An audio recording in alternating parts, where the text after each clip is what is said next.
వేసవికాలం అనేది ఒకసారి మనకి మొదలైన తర్వాత చాలామంది ఈ డయేరియా తోటి అంటే లూజ్ మోషన్స్ తోటి ఎక్కువగా బాధపడుతూ ఉంటారు. సో దీనికి గల కారణాలు ఏంటి, ఆ తర్వాత మనం ఎలాంటి జాగ్రత్తలు తీసుకోవాలి, ఇది కొన్ని మనం విషయాలు తెలుసుకుందాం.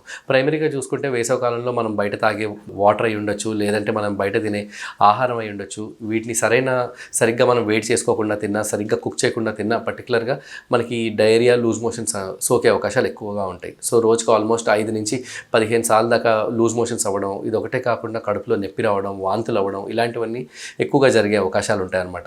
సో ఇది సరైన సమయంలో మనం గుర్తించడం, బయట ఇలాంటి ఆహారాన్ని వీలైనంత వరకు అవాయిడ్ చేయడం, ఆ తర్వాత సరైన అమౌంట్ ఆఫ్ వాటర్ అంటే రోజుకి కనీసం 3 నుంచి 4 లీటర్ల వరకు నీరు తీసుకోవడం, హైడ్రేటెడ్గా ఉండడం, ఆ తర్వాత సరైన సమయంలో ఒకవేళ అవసరం పడితేనే యాంటీబయాటిక్స్ అనేది వాడడం, ఆ తర్వాత anti diarrhoeal medications, probiotic medications కొన్ని ఉంటాయన్నమాట. ఇలాంటి మందులు వాడడం ద్వారా మనం డయేరియా బారిన పడకుండా కాపాడుకోవచ్చు. కానీ ఒకటి ఏంటంటే ఇక్కడ అందరూ గుర్తుపెట్టుకోవాల్సింది, ఎక్కువ వరకు వాటర్ అనేది బాగా ఈ పర్టికులర్గా వేసవికాలంలో తీసుకుంటూ ఉండడం మంచిది. అండ్ ఇంకొకటి, ఈ వేసవికాలంలో మనకి ఫుడ్ కూడా తొందరగా చెడిపోయే అవకాశాలు ఎక్కువగా ఉంటాయి అనమాట. సో పర్టికులర్గా ఫుడ్ ఏదన్నా సరే ఫ్రెష్గా కుక్ చేసుకున్న ఫుడ్ని తీసుకోవడం, ఫ్రెష్గా ఉన్న వెజిటేబుల్స్తో కుక్ చేసింది, ఆయిలీ ఫుడ్ వీలైనంత తక్కువగా తీసుకోవడం, ఆ తర్వాత నిన్నటి ఫుడ్ని మొన్నటి ఫుడ్ని మనం ఎక్కువ వరకు వేడి చేసుకొని తినేస్తూ ఉంటాం. అలాంటి ఫుడ్ని వీలైనంత వరకు అవాయిడ్ చేయడం చాలా చాలా అవసరం. ఇలాంటి జాగ్రత్తలు తీసుకున్నప్పుడు ఏంటంటే ఈ డయేరియా పడకుండా మనం కాపాడుకోవచ్చు.